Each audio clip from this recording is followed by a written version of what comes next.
Kisah pemuda penggembala miskin yang menemukan harta karun berkat seekor elang emas yang mengubah takdir seluruh desanya.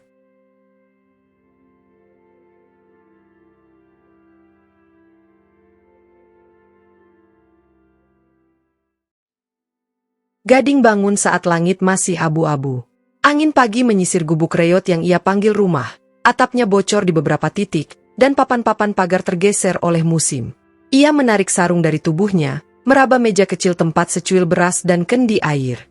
Di wajahnya ada garis-garis lelah, bukan hanya dari kerja, tetapi dari tahun-tahun yang menempel seperti debu, tak mudah disapu.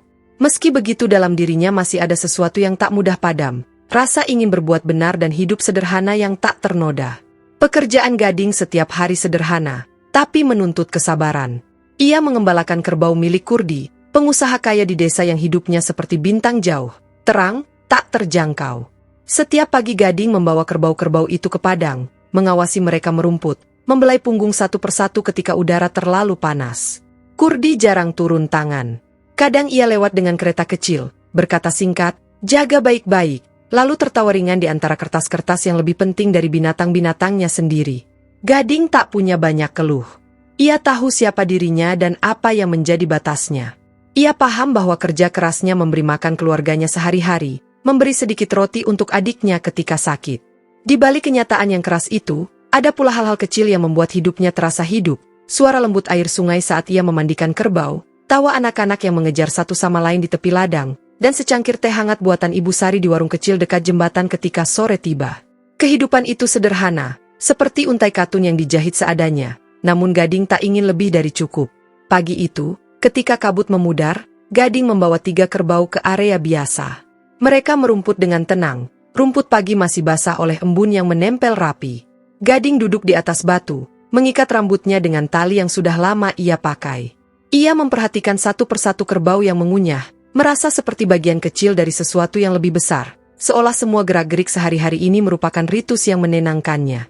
Di sela pekerjaan, pikirannya melayang ke masa lalu, isinya kenangan tentang ayah yang pernah mengajarinya menuntun kerbau, tentang ibu yang lembut mengikat sarung. Kedua orang tuanya pergi ketika ia masih muda. Sejak itu Gading belajar membaca tanda-tanda alam dan membaca hati orang lewat gerak tubuh mereka. Kenangan itu tak meluluhkan kerasnya hidupnya, tapi memberi dasar pada kebaikan yang ia pegang. Siang menjelang. Matahari memantulkan warna pada punggung kerbau yang basah oleh keringat. Gading memandikan mereka di sungai seperti biasa, menyelupkan sapu tangan ke air, mengusap punggung yang kotor. Suara air yang mengalir selalu punya cara menenangkan pikirannya. Di sana, di tepi sungai, seringkali ia duduk dan menatap kepingan awan yang melaju. Saat itulah ia merasa kecil dan aman sekaligus, seolah dunia memberi ritme yang bisa ia ikuti. Desa lewatkan hari dengan kebiasaan yang hampir sama. Ibu Sari membuka warungnya di pagi buta. Ia memberi Gading secangkir teh hangat dan sepiring sisa gorengan, hadiah kecil untuk pekerja yang jarang meminta. Anak-anak berlarian, menyusuri jalan tanah, tertawa tanpa beban. Pak Jono, tetua desa, duduk di bawah pohon, merokok sedikit dan mengamati keseharian dengan mata yang pernah melihat banyak musim berlalu. Mereka semua seperti nada-nada berbeda dalam lagu desa, yang jika digabungkan menghasilkan harmoni sederhana. Tetapi ada kontras yang tak bisa diabaikan. Lewat halaman rumah besar Kurdi, asap dapur tak pernah muncul. Kerbau-kerbau miliknya lebih gemuk, makanannya selalu ada. Kurdi memberi perintah dari jauh, ia memberi upah yang cukup, tapi tak pernah menatap mereka sebagai sesama manusia. Di mata orang-orang, Kurdi adalah contoh kekayaan. Ia memiliki lahan lebih luas dan rumah yang tak pernah bocor. Gading mengerti keseimbangan ini. Seseorang harus bekerja, seseorang harus memimpin. Namun ada sesuatu tentang cara Kurdi menatap dunia yang membuat Gading menarik napas lebih dalam. Sebuah jarak yang lebih dingin daripada udara pagi. Hari itu, ketika senja datang lebih lambat dari biasanya, Gading membawa kerbau-kerbau kembali ke pinggir sungai untuk mandi sore. Air menelan jejak-jejak tanah, menyucikan bulu-bulu yang kotor. Biasanya pekerjaan ini berjalan tanpa kejutan. Namun sesuatu berbeda pada sore itu. Ada bayang di atas pohon, sebuah wujud yang tak biasa. Di atas ranting yang tinggi, seekor burung elang bertengger. Bulu-bulunya memantulkan warna keemasan seperti logam yang baru ditempa.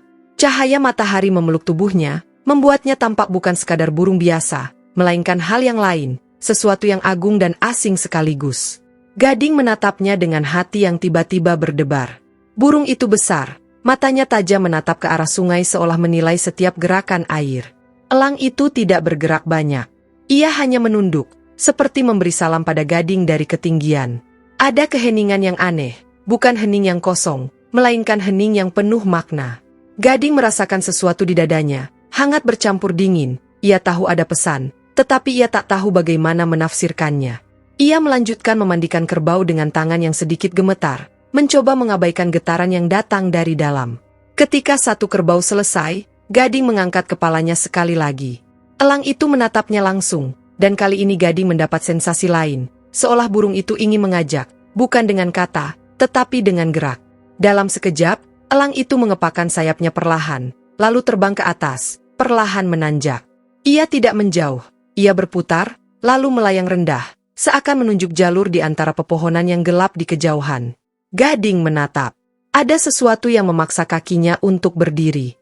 Ia menurunkan kerbau yang terakhir, mengikatnya, dan untuk pertama kali hari itu ia merasakan dorongan aneh, dorongan untuk mengikuti. Ia tak tahu apakah ini keinginan sendiri atau panggilan yang lebih besar. Di kepalanya berputar tanya-tanya, mengapa seekor burung elang, burung yang jarang hinggap dekat manusia, tiba-tiba tampak dekat dan seolah hendak memanggilnya? Apakah itu kebetulan, atau pertanda? Sore mulai memerah, bayang-bayang menambah panjang di permukaan air. Gading mengambil sapu tangan, mengusap wajahnya, lalu menatap satu persatu wajah kerbau yang kini tenang. Ia merasakan sesuatu seperti janji yang menggantung, janji akan perubahan, atau peringatan. Di kejauhan, suara anak-anak pulang dan Ibu Sari menutup warung. Pak Jono berdiri, menepuk kursinya dan menatap ke arah yang sama dengan Gading, lalu kembali melangkah tanpa berkata. Elang keemasan itu kembali berputar, lalu menukik rendah sekali seolah menunjuk tempat tertentu. Sebuah pohon tua yang rimbun, berdiri kokoh di batas hutan. Pohon itu lebih tua dari kebanyakan pohon di sekitar. Ia seperti saksi yang tak pernah bicara. Gading menelan ludah. Di dadanya ada sesuatu yang bergetar pelan, rasa penasaran yang bercampur takut. Ia memandang ke arah kerbau-kerbaunya, lalu ke arah jalan pulang. Malam akan datang dan tugas masih menunggu esok hari. Namun sesuatu pada elang membuatnya tidak tenang. Ketika burung itu membuka sayapnya sekali lagi, seolah ia memberi penanda, ikuti aku.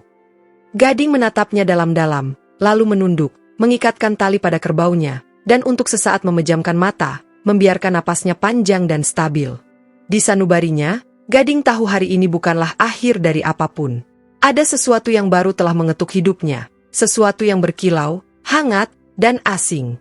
Ia belum tahu apa itu, tapi ia sudah mendengar bisikannya, sebuah undangan dari ketinggian, dari makhluk yang bukan sekadar burung. Ketika ia mengangkat kepala lagi, elang itu sudah menghilang di antara ranting-ranting pohon, tetapi jejak terbangnya meninggalkan rasa aneh yang tidak mudah hilang, sebuah janji dan sebuah teka-teki yang menunggu untuk dipecahkan. Pagi berikutnya datang seperti biasa, namun hati Gading tidak lagi tenang seperti kemarin. Tidurnya gelisah. Setiap kali ia memejamkan mata, ia melihat elang keemasan itu, sayapnya yang lebar, kilau bulunya, tatapan tajam yang terasa seperti memanggil. Ada sesuatu yang mengusik pikiran Gading, sesuatu yang membuatnya bangun lebih cepat dari biasanya. Langit masih gelap, tapi perasaan itu tetap ada, seperti seseorang yang mengetuk pintu hati lewat mimpi. Ia menyalakan pelita kecil dan duduk sebentar di ujung dipan bambu. Tangan kasarnya meraih kendi, meminum beberapa teguk air. Ia merasakan udara pagi menembus sela-sela dinding gubuknya, namun yang membuatnya merinding bukan dinginnya udara, melainkan bayangan burung itu yang terus muncul dalam benaknya. Kenapa aku merasa harus kembali ke sana? Gumamnya, lebih kepada dirinya sendiri. Ia menarik napas panjang dan mengenakan sarung serta baju kerjanya. Pagi tetaplah pagi, dan kerbau-kerbau kurdi menunggu. Meski pikirannya dipenuhi misteri, tugas tetap harus dijalankan. Ketika matahari mulai merayap naik, Gading menuntun 3 kerbau melewati jalan tanah menuju padang hijau. Embun masih tebal di rumput, setiap langkah kerbau meninggalkan jejak basah. Suara gemerisik daun dan aroma tanah basah menyambut kedatangan mereka. Namun hari itu Gading tidak tenang. Setiap kali mendengar suara burung, ia akan menoleh cepat. Setiap bayangan di atas pohon membuat dadanya berdebar. Ia merasa seperti sedang menunggu sesuatu, meski ia tidak tahu apa. Gading! Suara seseorang memanggil. Ia menoleh dan melihat Pak Arif, seorang petani tua yang sedang memanggul karung padi kecil. Kau terlihat pucat. Tidak apa-apa, tanya Pak Arif. Gading berusaha tersenyum. Tidak apa-apa, Pak. Mungkin kurang tidur. Kukira kau sakit. Kalau begitu hati-hati. Hutan makin banyak ceritanya, kata Pak Arif sambil berjalan pergi. Katanya ada hewan besar turun dari bukit. Hewan besar? Gading mengulang pelan. Pak Arif hanya mengangkat tangan, tak terlalu peduli. Tapi kata-katanya membuat Gading berpikir, apakah yang dilihatnya kemarin benar-benar seekor elang biasa? Ia duduk di atas batu dan mencoba membiarkan pikirannya fokus pada pekerjaan. Kerbau-kerbau itu merumput, sesekali mendengus. Ia mengusap kepala seekor kerbau yang ia beri nama Kemilau, kerbau yang paling tenang di antara semuanya. Sentuhan itu biasanya menenangkan hatinya. Namun tidak hari ini. Ia menunggu sampai siang menjelang, ketika matahari mulai menebarkan cahaya panas. Barulah ia menuntun kerbau-kerbau itu menuju sungai untuk mandi sore, lebih cepat dari biasanya. Ia ingin kembali ke tempat ia melihat elang itu. Ia ingin memastikan apakah semuanya hanya hayalan, ataukah memang ada sesuatu yang menantinya. Sungai itu tampak sama seperti kemarin, aliran airnya bersih, memantulkan cahaya matahari yang berkilau-kilau. Tapi yang berbeda adalah perasaan di dada Gading. Ia tidak hanya datang untuk memandikan kerbau, ia menunggu tanda. Kerbau-kerbau itu mulai masuk ke air, mengibaskan ekor dan mendengus senang. Gading mencelupkan sapu tangan ke air lalu mengusap punggung mereka. Pekerjaan ini biasanya menenangkan. Tetapi hari itu tangannya sedikit gemetar. Sesaat ia berhenti dan menatap pepohonan di seberang sungai, mencari sesuatu. Lalu angin bergerak. Daun-daun bergemerisik. Bukan suara besar, tapi cukup untuk memancing perhatian. Gading menoleh cepat. Di antara cabang pohon tinggi, seekor burung meluncur turun dengan anggun. Sayapnya menyentuh udara dengan gerakan yang lembut namun kuat. Elang itu. Bulu keemasannya memantulkan cahaya sore, menciptakan kilauan yang tak biasa. Ia tidak hinggap, hanya melayang rendah, seolah ingin memastikan Gading melihatnya. Kemudian ia terbang sedikit menjauh, melintasi sungai, masuk ke jalur sempit yang menuju hutan. Darah Gading serasa berhenti mengalir. Ia tidak sedang membayangkan ini. Elang itu kembali. Dan kali ini ia terlihat jelas ingin memimpin ke arah tertentu. "Kenapa kau memanggilku?" bisik Gading tanpa suara. Elang itu berputar sekali, lalu melayang perlahan ke arah hutan. Tidak tergesa-gesa, tidak jauh. Seolah memberi kesempatan bagi Gading untuk mengikuti. Hati Gading berdebar. Ia melihat kerbau-kerbaunya, mereka sedang berendam tenang. Air tidak terlalu dalam, dan tempat itu aman. Ia berpikir, jika aku hanya melihat sebentar, mungkin tidak apa-apa. Ia mengikat satu kerbau pada pohon, memastikan mereka tidak kabur, lalu melangkah menuju jalur kecil yang dilalui elang. Sebentar saja, gumamnya, meski dalam hatinya ia tahu langkah itu bukan langkah sebentar. Hutan menyambutnya dengan suara yang berbeda dari biasanya.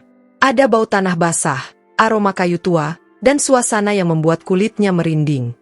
Sinar matahari yang menembus sela dedaunan membentuk garis-garis tipis yang bergerak pelan setiap kali angin lewat. Elang itu hinggap di salah satu dahan. Diam, menatap. Gading menelan ludah, merasa campuran takut dan penasaran. Ia melangkah lebih dekat. Setiap langkah membuat dedaunan kering berderak di bawah telapak kakinya.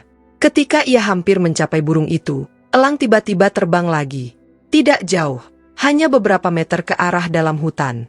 Lalu ia berhenti, menoleh, menunggu Gading. Seperti memanduku, bisik Gading, hampir tidak percaya ucapan sendiri. Langkah demi langkah, ia mengikuti. Di tengah perjalanan, ia teringat kenangan masa lalu, tentang ayahnya yang pernah berkata bahwa hutan menyimpan hal-hal yang tidak selalu bisa dijelaskan. Bahwa tidak semua tanda harus diabaikan. Beberapa tanda adalah pesan dari alam, dari Sang Pencipta, dari sesuatu yang tidak bisa dijabarkan dengan kata-kata. Gading tumbuh dalam dunia di mana nasihat itu menjadi pegangan. Jangan sombong pada alam, dengarkan apa yang ia katakan. Mungkin inilah saatnya nasihat itu benar-benar diuji. Elang itu berhenti di sebuah tempat yang agak lapang, dikelilingi pepohonan tinggi. Cahaya matahari jatuh lebih kuat di titik itu, seolah menyinari sesuatu. Dan di tengah cahaya itu berdiri sebuah pohon besar, batangnya tebal, cabangnya menjulang seperti lengan tua yang siap memeluk langit. Pohon itu terasa berbeda. Tua, tenang, sakral. Jantung Gading berdetak lebih cepat. Elang keemasan hinggap di salah satu cabang, menatapnya tanpa berkedip, memanggil tanpa suara. Gading berdiri di bawah pohon itu. Ia merasakan udara di tempat itu berbeda, lebih berat, tapi juga damai. Seperti ada sesuatu yang sudah lama menunggu kehadirannya. Ia mendekat pelan, meraba permukaan batang pohon yang kokoh, merasakan teksturnya yang tua namun hangat. "Aku, apa yang kau ingin aku lihat?" tanyanya, meski ia tahu burung itu tidak akan menjawab. Namun sesuatu dalam dirinya berkata bahwa jawaban itu ada. Mungkin bukan dalam kata, tapi lewat perasaan. Ia menunduk, memperhatikan akar-akar yang menyembul dari tanah. Ada sesuatu di sela akar itu, seperti retakan tanah yang sedikit terbuka. Ia jongkok dan mendekat, mencoba melihat lebih jelas. Namun sebelum ia sempat menyentuhnya, suara keras terdengar. "Kraa!" Gading terhuyung mundur. Itu bukan suara burung, melainkan suara ranting patah. Ia menoleh cepat. Tidak ada siapa-siapa. Namun hutan terasa hidup, seperti sedang memperhatikan. Seperti ada banyak mata yang tidak terlihat. Elang keemasan mengepakkan sayapnya sekali, membuat suara yang menggema lembut, lalu kembali diam. Seakan berkata bahwa Gading tidak boleh pergi, bahwa ia harus melanjutkan. Tetapi hari sudah sore, dan Gading tahu ia tidak bisa berada terlalu lama di hutan. Kerbau-kerbau itu menunggu. Kurdi akan marah kalau kerbaunya terlambat kembali. "Aku akan kembali," kata Gading perlahan. Suaranya lebih mantap dari perasaannya. "Aku janji. Besok aku datang lagi." Elang itu tidak terbang. Ia hanya memiringkan kepalanya, seolah memahami. Gading menunduk hormat, lalu melangkah mundur. Ia berjalan perlahan, menjaga jarak dari akar-akar besar di tanah. Setiap langkah terasa seperti menjauh dari sesuatu yang besar, sesuatu yang lebih tua dan lebih bijaksana darinya. Ketika ia akhirnya keluar dari hutan dan kembali ke sungai, langit sudah berubah warna. Senja menyebar seperti tinta merah muda. Kerbau-kerbaunya masih di sana, aman. Ia menghela napas lega. Namun hatinya masih bergemuruh. Ia tidak tahu apa arti tempat itu. Ia tidak tahu mengapa elang memanggilnya. Tapi ia tahu satu hal. Besok, ia harus kembali. Karena ada sesuatu di bawah pohon itu. Sesuatu yang belum ia pahami. Ketika malam turun, Gading duduk di depan gubuknya. Angin membawa suara jangkrik dan gemerisik daun. Ia memeluk lututnya, menatap bintang-bintang yang muncul satu persatu. Di kejauhan, ia mendengar anjing menggonggong dan suara tertawa dari rumah-rumah warga. Tapi di hatinya, hanya ada satu bayangan. Seekor elang keemasan. Pohon tua. Akar yang menyembunyikan sesuatu. Ketika angin bertiup pelan, ia menutup mata. Ia tahu hidupnya tidak akan sama lagi. Pagi berikutnya terasa berbeda bagi Gading. Meskipun ia bangun pada waktu yang sama, udara di sekelilingnya seolah lebih padat. Embun masih menggantung di ujung-ujung rumput, namun hari terasa lebih berat, seakan alam tahu bahwa ada sesuatu yang harus diungkap. Gading duduk di ujung dipannya sebentar, mengusap wajah dengan kedua tangan, mencoba memastikan apakah yang ia lihat kemarin memang nyata atau hanya rekaan pikirannya yang letih. Namun hatinya tahu, semuanya nyata. Elang keemasan itu bukan mimpi. Ia bangkit cepat, menyiapkan diri, dan segera menuju kandang tempat kerbau-kerbau Kurdi diikat. Ketika ia menuntun mereka keluar, matanya beberapa kali melirik ke arah hutan, seolah takut kehilangan sesuatu yang belum sepenuhnya ia miliki. Beberapa warga melintas, menyapa seperlunya, tetapi Gading tidak banyak menjawab. Dia terlalu larut dalam pikirannya sendiri. Jalan tanah yang biasanya terasa panjang kini dilaluinya tanpa ia sadari. Ia hanya sadar ketika kerbau-kerbau itu sudah tiba di padang rumput. Biasanya, Gading duduk menunggu sambil mengawasi mereka. Namun hari ini ia gelisah. Ia mencoba duduk, tetapi berulang kali berdiri. Ia mencari alasan untuk kembali lebih cepat ke sungai dan hutan, meskipun hatinya juga dihantui rasa takut. Benarkah elang itu memanggilnya? Atau ia sedang membuat-buat cerita dan menaruh harapan pada hal yang tidak pasti? Selama bertahun-tahun hidup miskin, ia terbiasa tidak berharap lebih. Namun kini harapan seperti menyelinap masuk tanpa permisi. Kerbau-kerbau itu merumput dengan tenang. Setelah menunggu waktu berjalan cukup lama, Gading akhirnya memutuskan membawa mereka ke sungai lebih cepat dari biasanya. Hatinya berdetak cepat, bukan karena terburu-buru, tetapi karena sesuatu yang tak bisa ia jelaskan. Sungai tampak sama seperti kemarin, tetapi ia merasakannya berbeda. Ada ketegangan kecil yang mengalir bersama suara air. Kerbau-kerbau itu masuk ke air, mendengus puas, dan Gading memulai rutinitasnya, menyiramkan air, menggosok punggung mereka, memperhatikan apakah ada luka atau kotoran yang harus dibersihkan. Namun matanya terus-menerus mencari burung itu, mencari tanda. Dan tanda itu datang lebih cepat daripada dugaannya. Suara kepakan sayap terdengar pelan. Gading menoleh ke atas. Elang keemasan itu terbang rendah, berputar sekali, lalu sekali lagi, lebih dekat. Sayapnya seolah memecah udara dengan lembut, tetapi setiap gerakannya membawa wibawa. Gading hampir tidak berkedip. Seperti kemarin, elang itu tidak terbang jauh. Ia berputar seolah memberi instruksi yang jelas. "Baik," bisik Gading, "entah kepada siapa. Aku mengerti." Ia menepis air dari tangannya, memeriksa ikatan pada satu kerbau agar tidak kabur, lalu melangkah mengikuti jejak terbang elang itu menuju hutan. Hutan menyambutnya dengan keheningan yang lain dari sebelumnya. Hening yang dalam, bukan kosong. Cahaya matahari masuk bergaris-garis, menyinari tanah seperti lorong menuju sesuatu yang tersembunyi. Elang itu terbang pelan, berhenti di dahan tertentu, menunggu. Ketika Gading mendekat, burung itu pindah lagi. Begitu seterusnya, seperti pemandu yang sabar. Langkah Gading semakin mantap meskipun hatinya tetap berdebar. Ia merasakan sesuatu yang baru, keberanian yang datang entah dari mana. Mungkin keberanian itu berasal dari rasa ingin tahu, atau dari kenyataan bahwa tidak ada siapapun yang pernah peduli padanya selain tugas dan kerbau. Kini ada makhluk yang seakan memperhatikannya. Ketika tiba di tempat kemarin, di bawah pohon tua yang besar, Gading berhenti. Pohon itu tampak lebih kokoh dari sebelumnya. Batangnya tebal, dengan akar-akar besar yang tampak seperti ular kayu yang membelit tanah. Udara di sekitarnya terasa lebih hangat, seolah pohon itu menyimpan napas dari ribuan tahun. Elang keemasan hinggap di salah satu cabang tertinggi, menatap Gading dengan tajam. Gading menunduk sebentar, merasakan hormat aneh kepada makhluk itu. Kemudian ia berlutut, memeriksa celah di antara akar pohon yang kemarin sempat ia lihat. Tanah di sana lebih gembur, seolah baru saja diusik. Gading menyingkirkan daun-daun kering dengan hati-hati. Setelah beberapa saat, jari-jarinya menyentuh sesuatu yang keras. Ia membeku. Tangannya meraba lagi. Ya, ada benda keras, dingin, dan tidak menyerupai batu. Dengan napas bergetar, ia mulai menggali lebih dalam. Tanah lembab menempel di jarinya. Ia membongkar akar kecil yang menghalangi, berhati-hati agar tidak merusak apapun di dalamnya. Beberapa menit kemudian, permukaannya tampak jelas. Sebuah peti kecil. Peti itu tampak tua, dari kayu gelap yang sudah mengering. Ada ukiran sederhana di sisinya, simbol-simbol yang tidak ia kenali. Ketika Gading menyentuh permukaan peti itu, ia merasakan sensasi aneh, hangat, seolah peti itu menyimpan energi.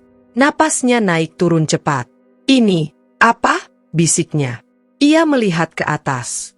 Elang itu masih mengawasinya, tidak bergerak. Hati Gading berdebar hebat. Tangan kasarnya meraih gagang peti.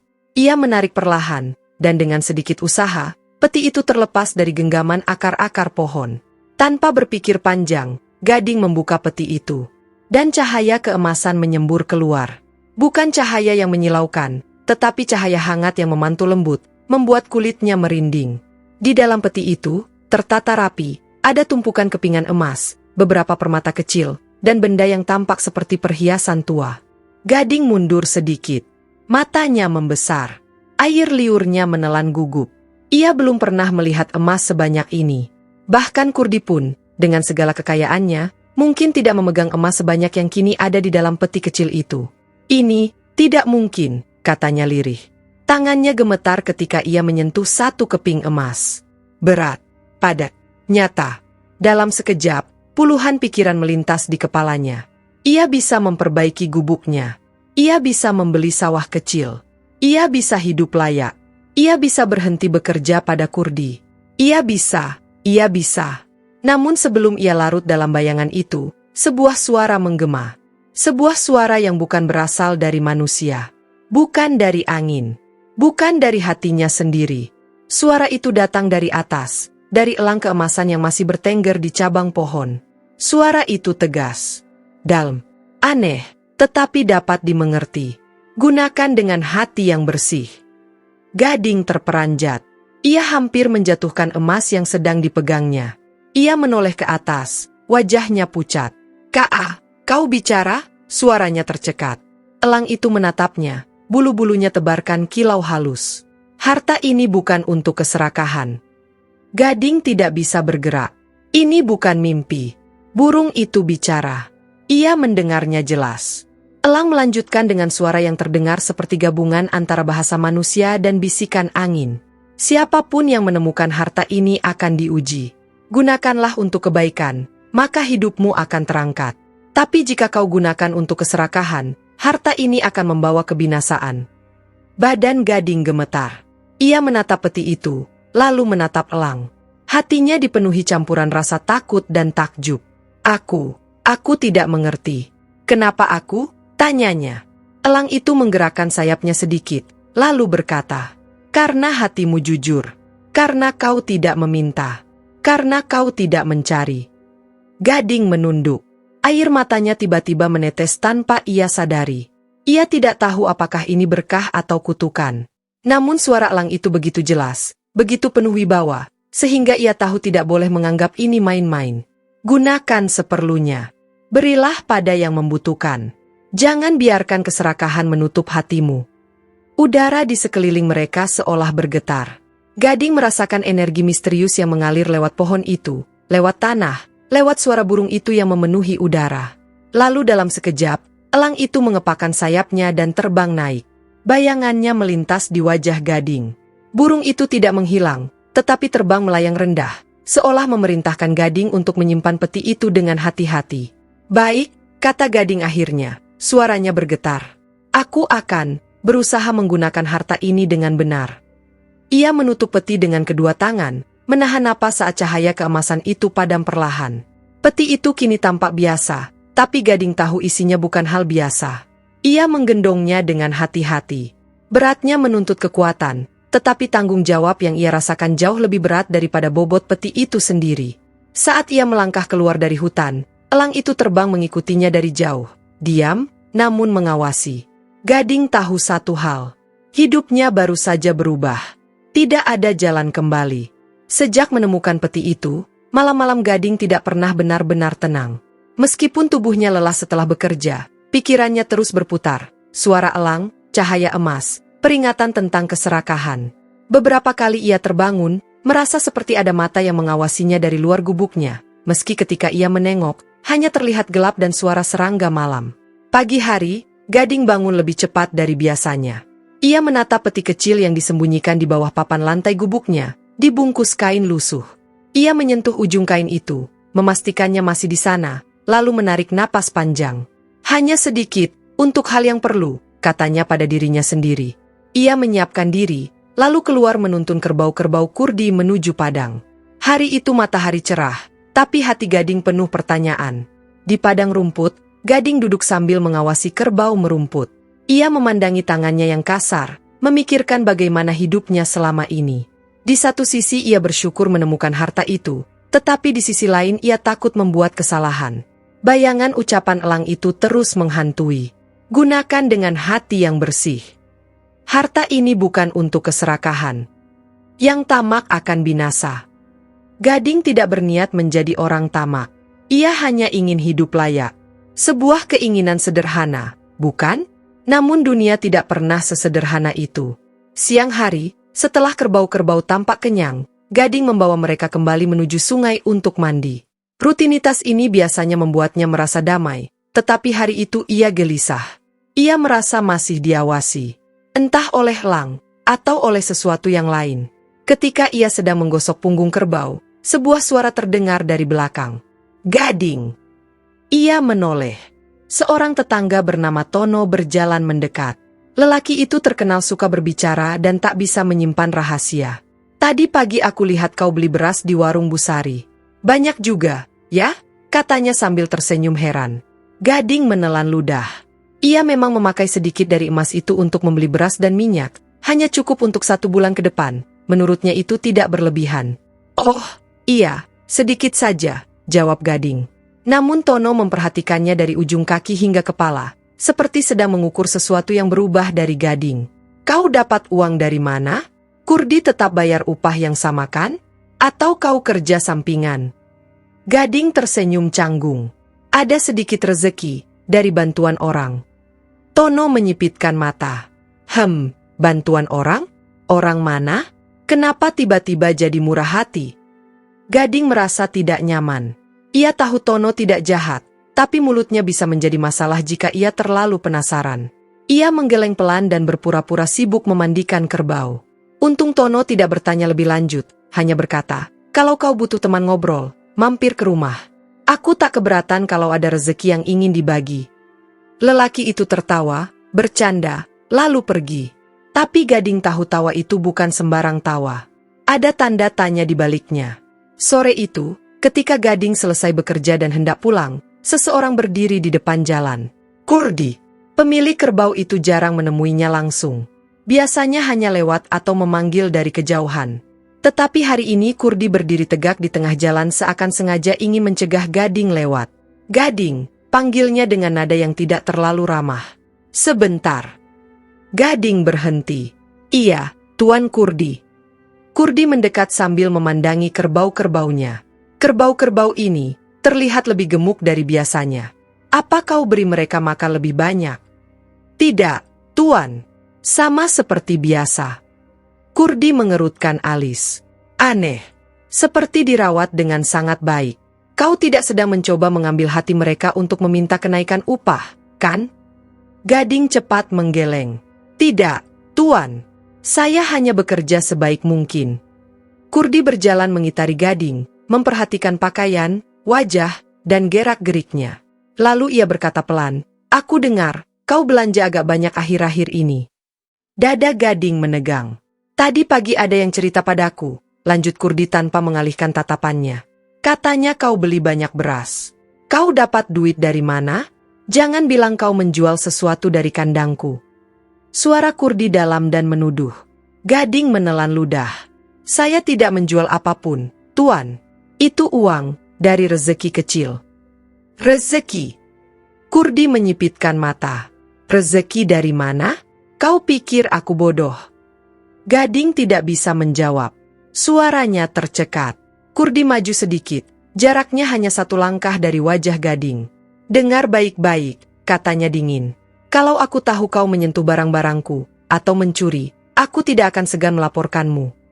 Gading mengepalkan tangan, bukan karena ingin melawan, tetapi karena tidak ingin menangis akibat tekanan itu. "Baik, Tuan, saya mengerti." Kurdi mengangkat dagu, lalu berbalik tanpa ucapan lebih lanjut. Gading menatap tanah. Hatinya seperti diremas. Ia baru menggunakan harta itu sedikit saja, namun sudah mulai menimbulkan masalah. Malamnya, setelah kembali ke gubuk, Gading duduk menatap peti itu. Cahaya lampu kecil membuat bayangannya menari di dinding bambu. "Aku hanya ingin hidup layak," bisiknya. "Aku tidak ingin masalah." Ia memegang peti itu, merasakan berat tanggung jawabnya. Suara elang terngiang lagi. "Yang tamak akan binasa."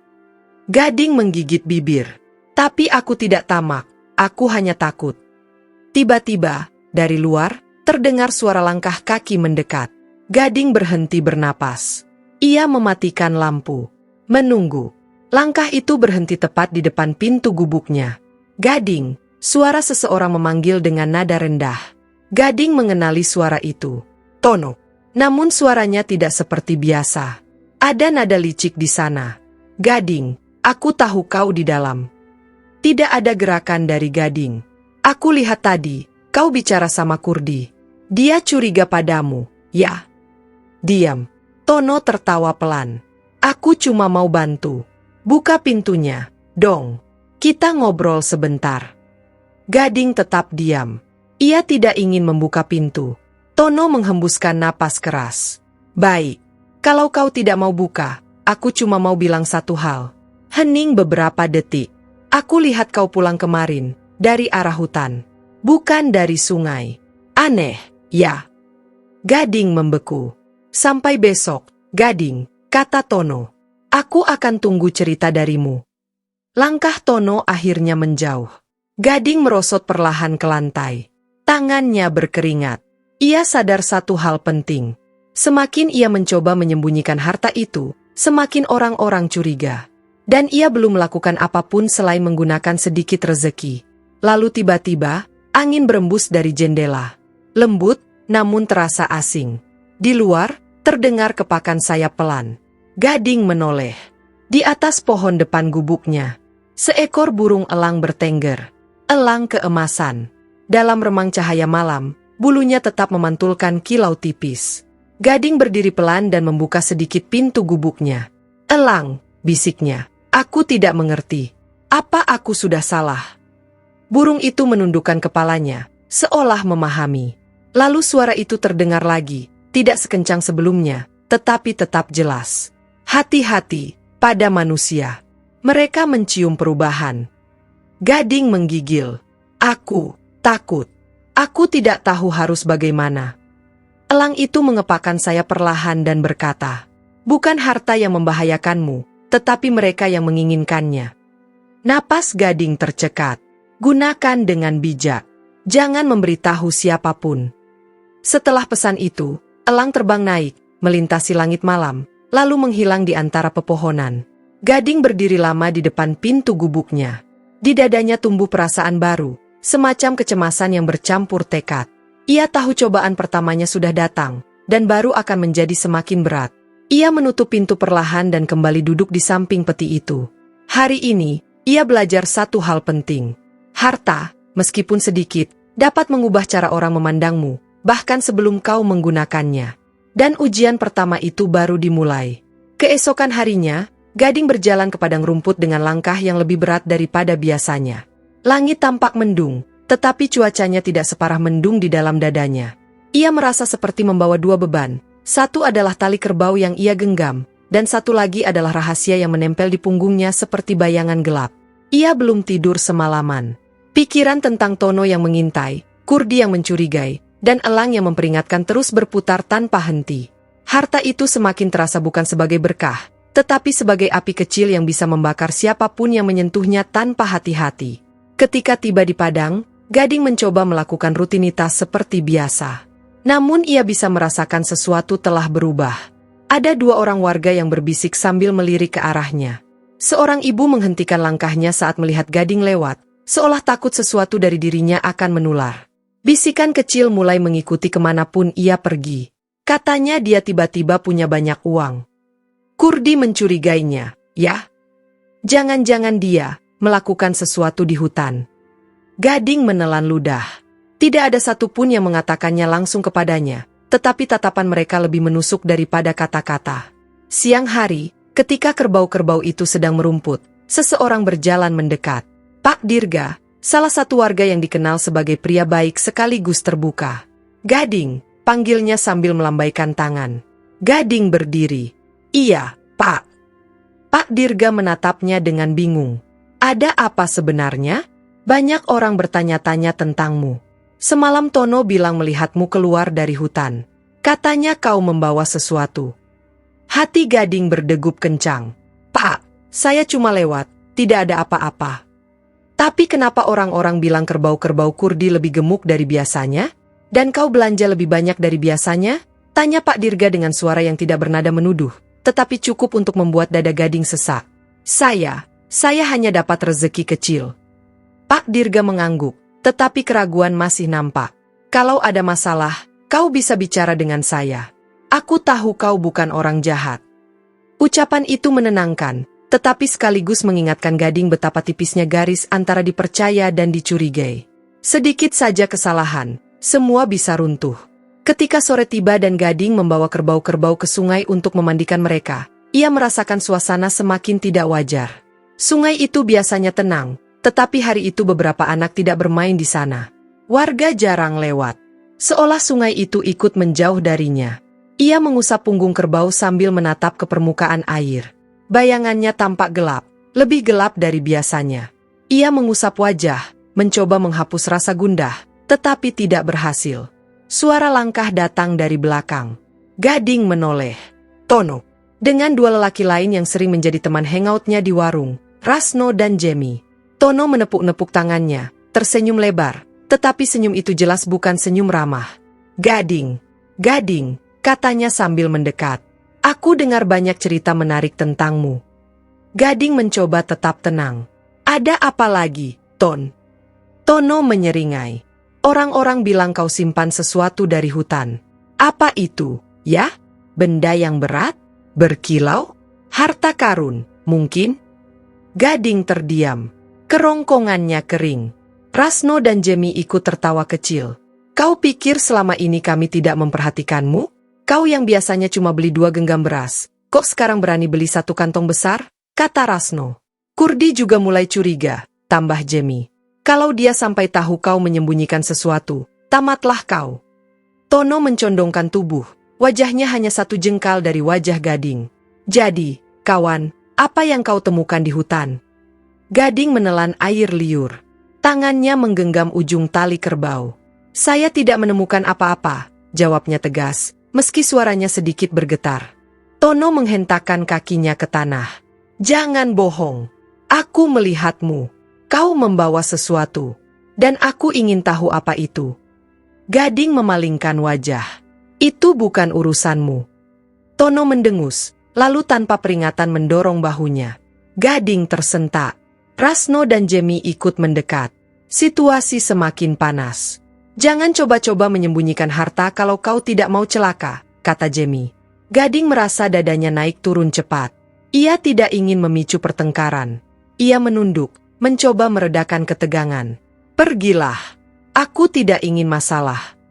Namun Tono tidak berniat pergi. Ia justru menahan bahu Gading, menekan dengan kuat. Kau punya masalah sejak kau menemukan barang itu, katanya dingin. Dan kalau kau tidak bilang, kami akan cari tahu sendiri. Sebelum Gading sempat bereaksi, sebuah suara keras memecah ketegangan. Hei, apa yang kalian lakukan? 3 orang itu menoleh. Beberapa warga datang tergesa-gesa. Di depan mereka adalah Busari, penjual warung yang selalu ramah kepada Gading. Di belakangnya ada 2 ibu-ibu lain dan seorang pemuda desa. Apa kalian tidak punya kerjaan? Bentak Busari. Kenapa mengganggu orang yang sedang bekerja? Tono merengut. Kami cuma ngobrol, Bu. Ngobrol sambil mendorong orang. Busari mendekat dan menatap mata Tono dengan keras. Tahu malu sedikit. Gading tidak pernah mengganggu kalian. Rasno dan Jemi langsung mundur. Tono memandang sekeliling, melihat banyak mata menatap, lalu menggerutu dan pergi. Dasar orang tua cerewet, gumamnya lirih, lalu menghilang. Ketika mereka akhirnya pergi, Gading baru bisa bernapas lega. Busari menepuk bahunya lembut. Gading, apa yang terjadi? Kenapa mereka menuduh macam-macam? Gading menggeleng. Saya tidak tahu, Bu. Busari menunduk. Hati-hati, nak. Kejahatan itu datang bukan dari harta, tapi dari orang-orang yang merasa berhak atas harta itu. Kau harus waspada. Kata-kata itu membuat dada Gading semakin berat. Ia mengangguk pelan. Terima kasih, Bu. Saat malam tiba, gubuk Gading terasa lebih sunyi dari biasanya. Ia menyalakan lampu kecil dan membuka lantai papan tempat peti itu disembunyikan. Ia menatap peti itu lama. Diam. Tak tahu harus berkata apa. Aku tidak menginginkan semua ini, katanya lirih. Aku hanya ingin hidup tenang. Rasa takut mulai menyusup ke dalam dirinya. Ia takut Tono menunggu kesempatan lain. Ia takut rumor makin menyebar. Ia takut Kurdi mengambil tindakan. Ia takut harta itu justru membawa kehancuran. Ia menunduk dalam-dalam. Apa aku sudah salah? Aku hanya mengambil sedikit, hanya untuk beli beras. Tiba-tiba udara di gubuk itu berubah.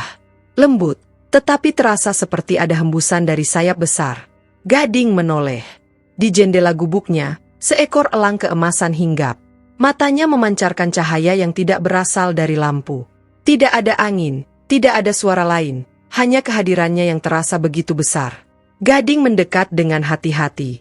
Elang, bisiknya, semua ini mulai kacau. Orang-orang mencurigai aku. Tono, Kurdi, mereka mengawasiku. Apa aku sudah melakukan kesalahan? Elang itu memiringkan kepala, seolah sedang membaca isi hati Gading. Kemudian suara itu muncul lagi. Lembut, tetapi terdengar tegas dalam kepalanya. Kebenaran akan diuji. Begitu pula hatimu. Gading menunduk. Aku tidak ingin masalah. Masalah datang pada mereka yang takut menggunakan kebaikan. Jangan biarkan ketakutan menguasaimu. Tapi jika Kurdi tahu, jika warga tahu, mereka akan menganggapku pencuri atau penyihir. Elang itu berdiam sejenak, kemudian berkata, bukan mereka yang menentukan jalanmu. Kau yang memilih. Gading mengangkat wajah, air matanya menetes. Aku tidak tahu harus bagaimana. Elang membentangkan sayap sedikit. Ingat, harta itu datang dengan ujian. Jika kau tetap teguh, akan ada terang. Jika kau goyah oleh ancaman, kegelapan yang menang. Lalu, elang itu terbang naik, tidak meninggalkan jejak, hanya angin tipis yang bergerak sesaat. Gading berdiri di tengah gubuknya, tubuhnya kaku, tapi pikirannya mulai tercerahkan sedikit. Ia sadar satu hal, bukan harta itu yang membuat masalah membesar, tetapi ketakutannya sendiri. Namun pada saat yang sama, ia juga tahu bahwa ujian sebenarnya baru saja dimulai. Ujian yang akan menentukan apakah ia layak memegang harta tersebut atau harus kehilangan segalanya. Dan di luar sana, dalam gelapnya malam, ada banyak mata yang menunggu untuk melihatnya jatuh. Malam itu terasa sangat panjang bagi Gading. Ketika elang keemasan pergi, keheningan di gubuknya seolah menempel di udara. Api kecil dari lampu minyak bergetar pelan, memantulkan bayangan yang menggoyang-goyang di dinding bambu. Gading duduk diam di lantai, menatap peti yang tertutup rapat. Keringat dingin menempel di pelipisnya meski udara malam cukup sejuk. Dia merasa seperti berada di persimpangan jalan. Jika ia melangkah salah, ia bisa kehilangan segalanya. Jika ia tidak melangkah sama sekali, ia juga bisa kehilangan segalanya. Apa sebenarnya yang harus kulakukan? Bisiknya pada dirinya sendiri. Tidak ada jawaban. Hanya suara jangkrik di luar, dan sesekali angin yang masuk dari celah dinding. Keesokan paginya, yang biasanya terasa menenangkan, kini hanya membuka ruang untuk kekhawatiran baru. Saat ia membawa kerbau-kerbau Kurdi ke padang, ia menyadari semakin banyak warga yang memperhatikannya. Ada yang dari jauh mengamati, ada yang pura-pura sibuk ketika ia lewat, ada pula yang sengaja berbisik lebih keras. Ia sembunyikan sesuatu di rumahnya, aku yakin. Tono bilang dia lihat Gading bawa peti. Kurdi juga sudah mulai tanya-tanya. Kepalanya terasa pening. Ia tahu rumor-rumor itu sudah tidak bisa dihentikan. Bahkan sebelum melihat bukti apapun, orang-orang di desa selalu bisa menciptakan cerita sendiri. Di padang, kerbau-kerbau makan dengan tenang, tetapi hati Gading justru semakin tidak tenang. Ia tidak bisa fokus. Wajah Kurdi terlintas, wajah Tono terlintas, kalimat elang terlintas. Segala hal saling tumpang tindih dalam pikirannya seperti benang kusut yang tidak bisa dirapikan. Tak lama, Pak Jono, tetua desa, lewat sambil membawa tongkatnya. Pria tua itu memperhatikan Gading cukup lama sebelum berhenti di dekatnya. Gading, panggilnya dengan suara serak namun lembut. Gading menoleh. Iya, Pak. Aku dengar banyak suara dari warga tentang dirimu. Gading menunduk. Saya tidak melakukan apapun, Pak. Pak Jono mengetuk tanah dengan tongkatnya. Kadang-kadang, di desa seperti ini, ketenangan bisa berubah jadi kecurigaan hanya karena satu bisikan. Jangan biarkan rasa takut dari orang lain merusak hatimu. Gading mengangguk, tetapi tidak sanggup menjawab. Pak Jono menepuk bahu Gading pelan. Ingat, nak, hidup akan terus menguji orang baik. Ujian itu bukan untuk membuatmu jatuh, tapi untuk melihat seberapa kuat kau bertahan. Selesai berkata demikian, Pak Jono melanjutkan langkahnya, meninggalkan Gading dengan beban pikiran yang sedikit lebih ringan, namun tetap menekan. Siang menjelang. Gading menuntun kerbau-kerbau ke sungai untuk mandi. Tetapi kali ini ia tidak menemukan ketenangan.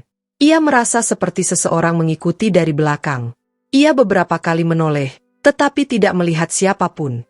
Setelah pekerjaan selesai, ia pulang lebih cepat dari biasanya. Perasaan tidak nyaman itu semakin kuat. Ketika ia mendekati gubuknya, ia berhenti mendadak. Pintu gubuknya terbuka.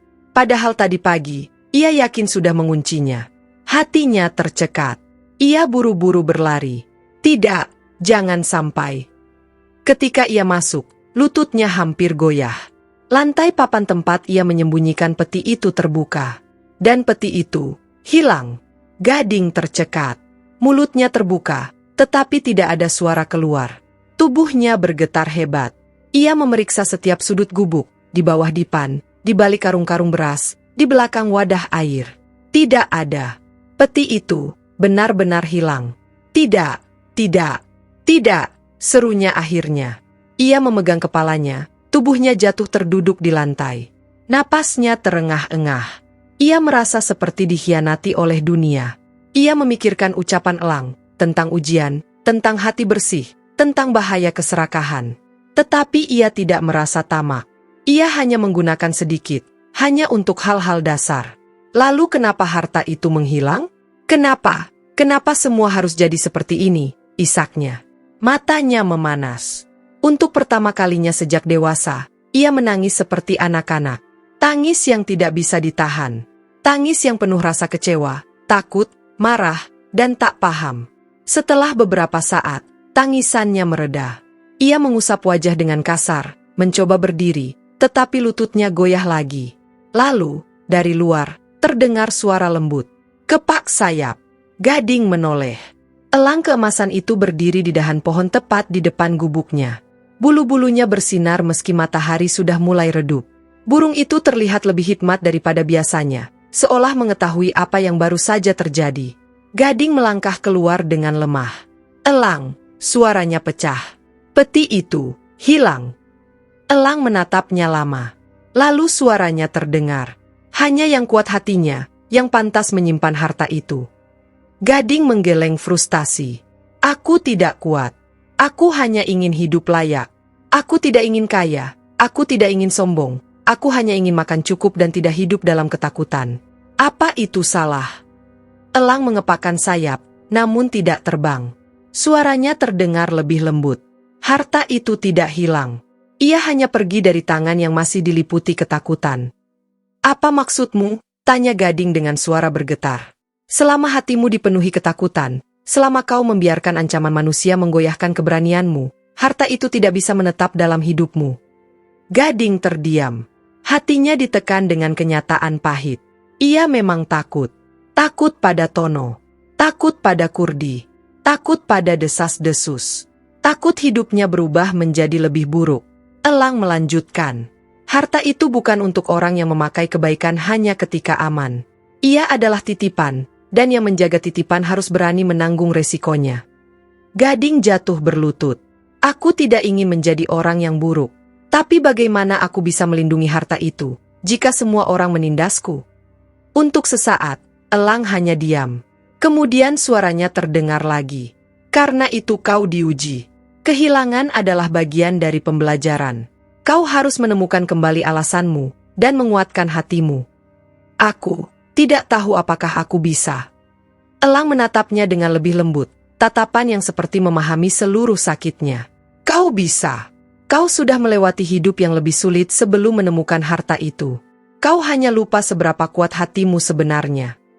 Gading menunduk, membiarkan kata-kata itu tenggelam ke dalam dirinya. Hening sangat lama sebelum ia kembali mengangkat wajah. Peti itu, apakah akan kembali? Elang mengibaskan sayap sekali. Bukan petinya yang terpenting, tetapi pilihanmu setelah kehilangan. Gading menarik napas panjang. Dadanya masih terasa berat, tetapi ada sedikit ruang untuk keberanian yang muncul samar. Elang menambahkan, jika kau kembali ke hutan, jika kau kembali ke pohon itu, mungkin kau akan menemukan jawabannya. Kemudian elang terbang, melingkari gubuk Gading sekali, sebelum menghilang di balik pepohonan. Sore itu, Gading duduk di depan gubuknya sangat lama. Ia tidak tahu siapa yang mengambil peti itu, Tono, Rasno, Jemmy, atau seseorang yang lain. Ia tidak punya bukti apapun. Tetapi ia menyadari satu hal penting. Ketika sesuatu hilang, yang paling terasa bukan hilangnya barang itu, tetapi hilangnya rasa aman. Namun kata-kata elang terngiang di kepala. Kau hanya lupa seberapa kuat hatimu. Perlahan, Gading berdiri. Ada sesuatu yang berubah dalam sorot matanya. Kelemahan masih ada, tetapi kini ada tekad yang menyelinap masuk. Baik, gumamnya. Kalau aku harus belajar dari kehilangan, aku akan belajar. Ia menutup pintu gubuknya, mengancingkannya dengan kuat. Kemudian ia melangkah menuju hutan. Menuju pohon tua itu. Menuju tempat di mana semuanya bermula. Karena ia tahu, jika ia ingin hidupnya kembali memiliki makna, ia harus menemukan dirinya dulu sebelum menemukan kembali hartanya. Hutan sore itu terasa lebih sunyi dari biasanya, seolah seluruh alam tahu bahwa Gading datang bukan sekadar berjalan, tetapi membawa luka dan tekad yang baru. Langkahnya pelan, namun mantap. Ia tidak lagi dipenuhi ketakutan seperti sebelumnya. Ada rasa kehilangan yang perih, tetapi dari rasa kehilangan itulah sesuatu dalam dirinya berubah. Ketika ia mencapai pohon tua tempat peti itu ditemukan, ia berhenti dan berdiri lama. Pohon itu tetap sama, kokoh, tua, seolah menunggu. Pohon ini, Gading menyentuh kulit kayu yang kasar. Kau saksi dari segala perubahan hidupku. Ia menunduk. Air matanya sempat ingin jatuh, tetapi ia tahan. Bukan saatnya lagi meratap. Bukan saatnya memikirkan siapa yang mengambil peti itu. Yang penting adalah langkah apa yang ia ambil setelah ini. Kemudian samar-samar terdengar suara kepakan sayap dari atas. Gading menoleh. Elang keemasan itu hinggap di cabang pohon, menatap Gading dengan mata tajam namun tenang. Gading menarik napas panjang. Aku sudah kehilangan petinya. Tapi mungkin, bukan petinya yang paling penting. Elang memiringkan kepala, seolah menunggu lanjutan. Aku sadar, Gading menatap ke tanah. Selama ini aku terlalu sibuk takut. Takut pada Tono, takut pada Kurdi, takut pada gosip. Padahal jika aku benar-benar yakin pada kebaikan, aku tidak akan takut apapun. Elang mengepakkan sayap kecil, dan suaranya terdengar. Kebaikan tanpa keberanian hanyalah bayangan. Gading mengangguk pelan. Aku ingin menjadi orang baik, bukan hanya untuk diriku sendiri, tapi untuk desa ini. Kalau harta itu memang ujian, maka aku ingin membuktikan bahwa aku pantas. Untuk pertama kalinya sejak kehilangan peti itu, hati Gading terasa sedikit lebih ringan. Ia kembali ke desa dengan kepala tegak, meski pikirannya penuh rencana baru. Malam itu, Gading memikirkan cara untuk menghadapi situasi yang kini menjeratnya. Desa mulai curiga, Tono dan kawan-kawannya mencari keuntungan, dan Kurdi mungkin sewaktu-waktu bisa menuduhnya lagi. Tapi kali ini, Gading ingin menghadapi semuanya secara terbuka. Keesokan harinya, ia keluar dari gubuk lebih awal, membawa seikat tali dan perlengkapan sederhana. Ia tidak membawa peti, karena peti itu sudah hilang, namun ia membawa niat untuk memperbaiki keadaan, bukan menghindar. Desa tampak lebih ramai dari biasanya. Banyak warga berkumpul di dekat balai kecil. Rupanya Kurdi mengadakan pertemuan terbuka untuk membahas rumor yang semakin menyebar. Gading menelan ludah, lalu melangkah ke kerumunan. Begitu melihatnya, beberapa warga langsung berbisik. Itu dia. Akan bicara apa dia? Kurdi pasti akan menuduhnya lagi. Di tengah kerumunan itu, Kurdi berdiri dengan dada sedikit membusung. Wajahnya tampak tegang, tetapi juga penuh kuasa. Melihat Gading datang, Kurdi mengangkat tangan. Ah, orang yang kita tunggu sudah datang. Warga berbalik menghadap Gading. Gading, kata Kurdi keras, banyak orang mengaku melihatmu keluar dari hutan dengan sesuatu yang berat. Mereka bilang kau menyembunyikan barang itu di rumahmu. Dan belakangan kau tiba-tiba punya uang lebih. Jadi jelaskan, apa yang sebenarnya kau lakukan? Gading berdiri tenang di tengah kerumunan. Suara hatinya berdegup, tetapi ia tidak mundur. Saya tidak mencuri, Tuan Kurdi, jawabnya dengan suara jelas. Tidak pernah. Kurdi mendengus. Kalau begitu, jelaskan belanjamu yang mendadak banyak. Uang itu, saya dapat dari rezeki yang tidak saya cari. Saya tidak mencuri dari siapapun. Rezeki dari mana? Tanya Kurdi, suaranya meninggi. Jangan bermain teka-teki. Orang-orang mulai gelisah. Warga mulai bergerak gelisah. Gading menunduk sebentar, lalu mengangkat wajah. Saya memang menemukan sesuatu di hutan, katanya tegas. Kerumunan langsung bergemuruh. Aha! Dia mengaku. Ku beritahu kau. Dia menyembunyikan sesuatu. Pantas saja dia belanja mahal. Kurdi maju selangkah, matanya menyipit. Apa yang kau temukan? Hah? Gading menghela napas dalam-dalam. Ia tahu ia tidak bisa mengatakan tentang elang atau peti emas. Itu akan membuatnya dianggap gila atau pembual. Tetapi ia bisa mengatakan kebenaran dari sisi lain, kebenaran yang tidak menimbulkan kebencian. Aku menemukan sebuah tempat, katanya perlahan. Tempat yang membuatku sadar bahwa hidupku harus berubah. Warga terdiam. Kurdi mengernyit. Saya terlalu lama hidup miskin sampai lupa bahwa saya punya hak untuk merasa layak. Saya membeli sedikit beras dan minyak, bukan karena mencuri, tapi karena saya ingin hidup lebih baik dari KAI sebelumnya. Ia menatap semua orang satu persatu. Tapi saya juga sadar, hidup tidak berubah dengan hanya menerima rezeki. Kita semua harus bekerja bersama. Pak Jono yang berada di belakang mengangguk tipis. Gading melanjutkan, suaranya mulai mantap. Saya ingin membantu desa. Kita kekurangan jalan layak, sumur sudah mulai mengering, dan banyak rumah warga yang butuh perbaikan. Jika saya bisa, saya ingin ikut memperbaikinya. Warga mulai saling memandang. Ada yang terkejut, ada yang tidak percaya, ada yang tersentuh. Kurdi mengangkat alis. Kau membantu desa? Ya, Tuan, jawab Gading. Kalau harta bisa memperbaiki kehidupan banyak orang, biarlah itu menjadi jalan saya. Saya tidak peduli kalau orang meragukan saya. Yang penting saya tahu apa yang saya ingin lakukan. Kurdi terdiam. Tatapannya kehilangan sedikit ketegangan. Di depan banyak orang, Gading berkata lagi. Mulai hari ini, saya akan ikut memperbaiki sumur umum yang rusak.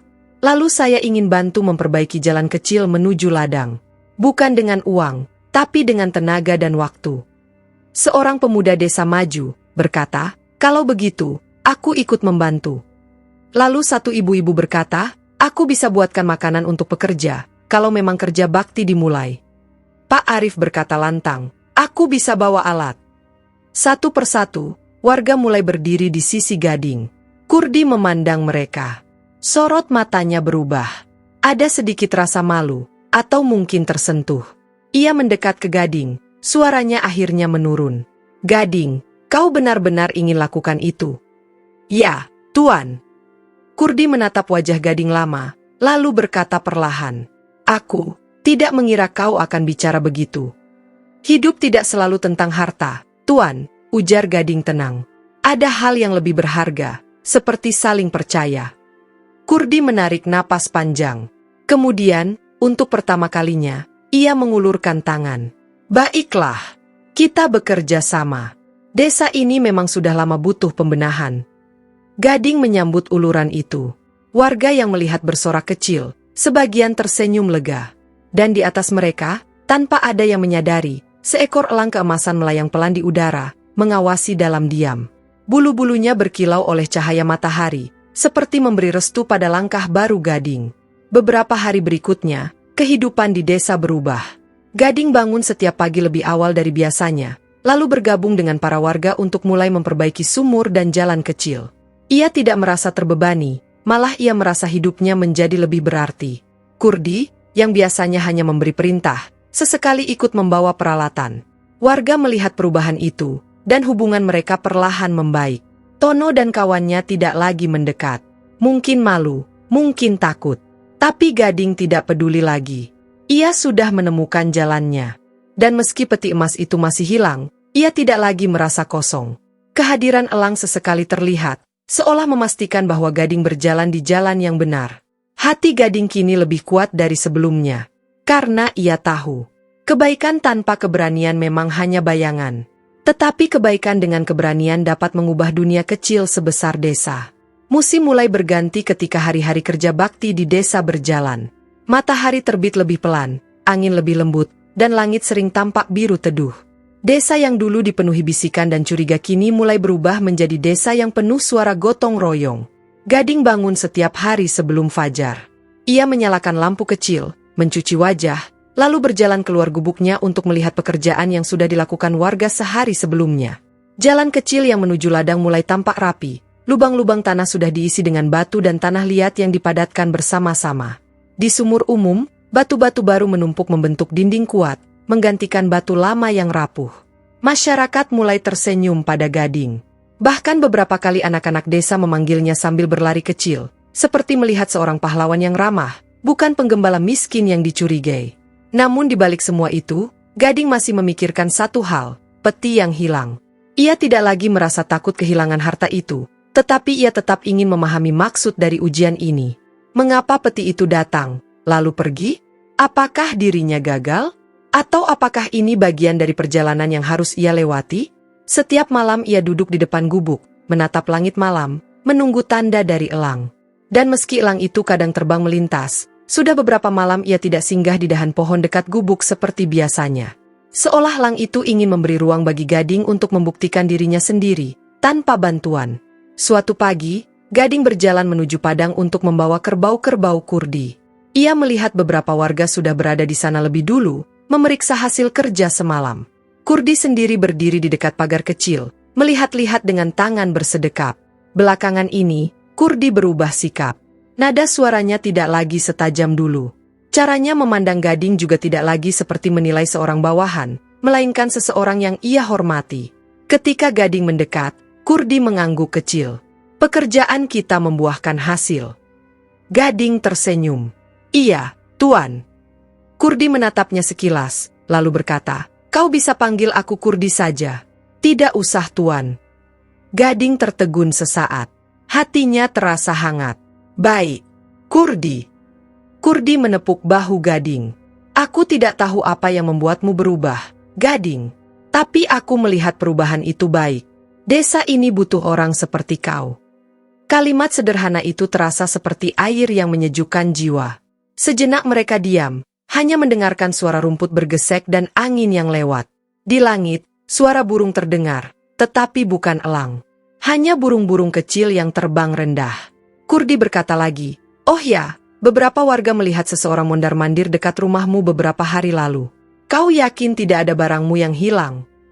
Gading menunduk, tetapi ia tersenyum. Kalaupun hilang, mungkin memang bukan untukku lagi. Kurdi mengerutkan kening, tidak mengerti. Maksudmu? Tidak apa-apa, jawab Gading. Yang penting sekarang, hidupku sudah berubah. Bukan karena barang, tapi karena kesempatan untuk berbuat baik. Kurdi menatap Gading lama, lalu mengangguk. Kau benar. Hari itu berlalu dengan damai. Setelah kerbau selesai digembalakan, Gading kembali membantu warga menyelesaikan pembangunan jalan kecil. Mereka bekerja sama mengangkat batu, menimbun tanah, dan meratakan bagian yang berlubang. Suara tawa mulai terdengar setiap kali seseorang membuat lelucon kecil. Di sumur umum, ibu-ibu berkumpul sambil mengobrol ringan. Sesekali mereka menatap Gading sambil tersenyum ramah. Tak ada lagi tatapan tajam atau penuh curiga seperti beberapa minggu sebelumnya. Di pinggir ladang, para pemuda mulai membuat rencana untuk memulai tanam bersama musim depan. Mereka ingin tanah yang kini lebih mudah diakses bisa membawa hasil panen lebih besar. Semuanya bergerak ke arah yang lebih baik.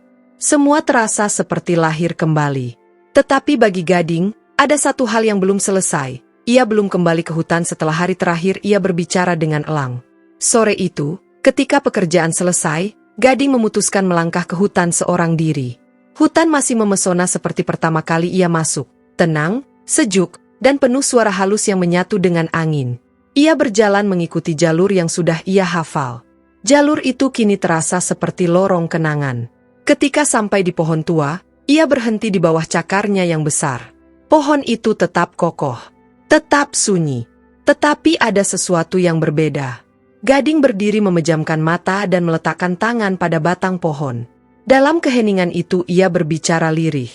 Aku kehilangan petinya, tapi aku menemukan keberanianku.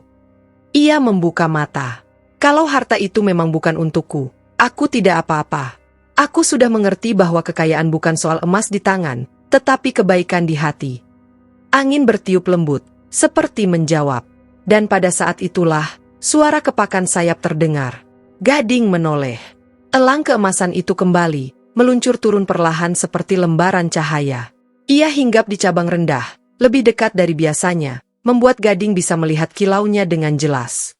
Elang, ucap Gading dengan suara bergetar. Aku pikir kau tidak datang lagi.